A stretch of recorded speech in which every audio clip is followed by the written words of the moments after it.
అందరికీ నమస్తే. Welcome back to Srirekha talks. ఈ వీడియోలో పొనగంటాకు రెసిపీ షేర్ చేస్తున్నాను. హాఫ్ కప్పు కందిపప్పుని మంచినీళ్ళతో 2-3 సార్లు కడిగేసుకొని హాఫ్ అన్ అవర్ నానబెట్టుకొని ఉడకపెట్టుకోవచ్చు. లేదు అంటే కుక్కర్లో ఒక విజిల్ వచ్చే వరకు కొన్ని వాటరే వేసి ఉడకపెట్టుకోవచ్చు. ఇది పొనగంటాకు తాలింపు రెసిపీ అనమాట. కందిపప్పు 3/4 ఉడికించుకోవాలి. అంటే ఒక 80% ఉడికించుకుంటే సరిపోతుంది. కందిపప్పుని 2 సార్లు కడిగేసుకొని మంచినీళ్ళతో తర్వాత ఒక అరగంట సేపు మంచినీళ్ళు వేసి నానబెట్టుకోవాలి.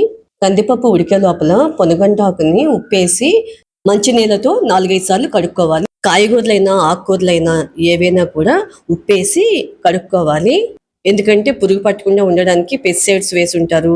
ఆకుకూరలకి ఎక్కువగా పురుగు పట్టే అవకాశం ఉంటుంది. మనకి కనిపించిన చిన్న పురుగు లాంటిది ఏమైనా ఉన్నా సాల్ట్ వేసి కడిగితే పోతాయి.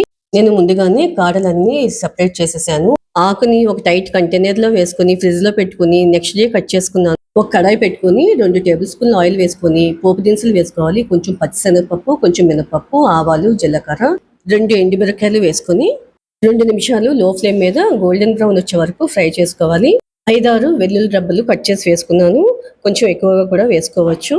కొంచెం కరివేపాకు వేసుకొని ఫ్రై చేసుకోవాలి. పోపు ఎంత బాగా వేగితే ఏ కర్రీ అయినా, ఫ్రై అయినా, తాలింపు అయినా చాలా రుచిగా ఉంటుంది. ఇదిగోండి ఈ విధంగా ఫ్రై చేసుకోవాలి. తరిగి పెట్టుకున్న పొనగంటాకు కూడా వేసేసుకొని కొంచెం ఉప్పు, పసుపు వేసుకొని ఒకసారి కలిపేసుకొని మూత పెట్టి ఉడికించుకోవాలి. లో ఫ్లేమ్లోనే ఉడికనివ్వాలి. అన్ని ఆకుకూరల కన్నా పొనగంటాకులో చాలా వైటమిన్స్, మినరల్స్ మనకి పుష్కలంగా దొరుకుతాయండి. ఆకుని ఒలుచుకోవడం అవన్నీ పెద్ద పనిగా ఫీల్ అయ్యి చాలా మంది యూస్ చేయరు. ఇంకొంతమంది ఏమో అంత రుచిగా ఉండదని చెప్పి యూస్ చేయరు. కానీ మనం ఏ ఆకుకూరలైనా కొన్ని కాంబినేషన్స్ కలిపి చేసుకుంటే కనుక చాలా టేస్టీగా ఉంటుందండి. కర్రీ కానీ, ఫ్రై కానీ, తాలింపు కానీ. పొనగంటాకు తాలింపు కందిపప్పుతోనే కాకుండా పెసరపప్పుతో కూడా చేసుకోవచ్చు అండి. అంతేకాకుండా టమాటాలు వేసి పప్పు చేసుకోవచ్చు, మామిడికాయ వేసి పప్పు చేసుకోవచ్చు. ఎలా చేసుకున్నా చాలా రుచిగా ఉంటుందండి. కందిపప్పు ఈ విధంగా ఉడికితే సరిపోతుందండి. కందిపప్పు ఉడికిపోయిన తర్వాత వాటర్ ఉంటే సెపరేట్ చేసేసాను. ఆ వాటర్లో టమాటా వేసి రసం పెట్టుకోవచ్చు. పొనగంటాకుని టైట్ కంటైనర్లో పెట్టి ఫ్రిడ్జ్లో పెట్టుకుంటే కనుక 10 రోజులైనా పాడవదండి. కాయగూరలతో పాటు ఆకుకూరలు కూడా మనం కంపల్సరీగా తీసుకోవాలండి. ఆరోగ్యానికి చాలా మంచిది.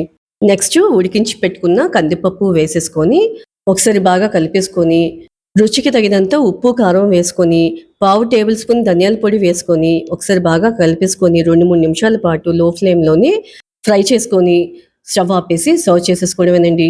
వేడివేడి అన్నంతోని, చపాతీ, రోటీతో చాలా బాగుంటుంది. పొనగంటాకు వారానికి 2-3 సార్లు తీసుకోగలిగితే కనుక కంటి చూపుని మెరుగుపరుస్తుంది, చర్మం కాంతివంతంగా ఉండేలా చేస్తుంది, ఎముకలు బలంగా ఉండేలా చేస్తుంది, డయాబెటీస్, అధిక బరువు ఇలాంటి సమస్యలు కూడా కంట్రోల్ చేసి ఆరోగ్యంగా ఉండేలా చేస్తుందండి.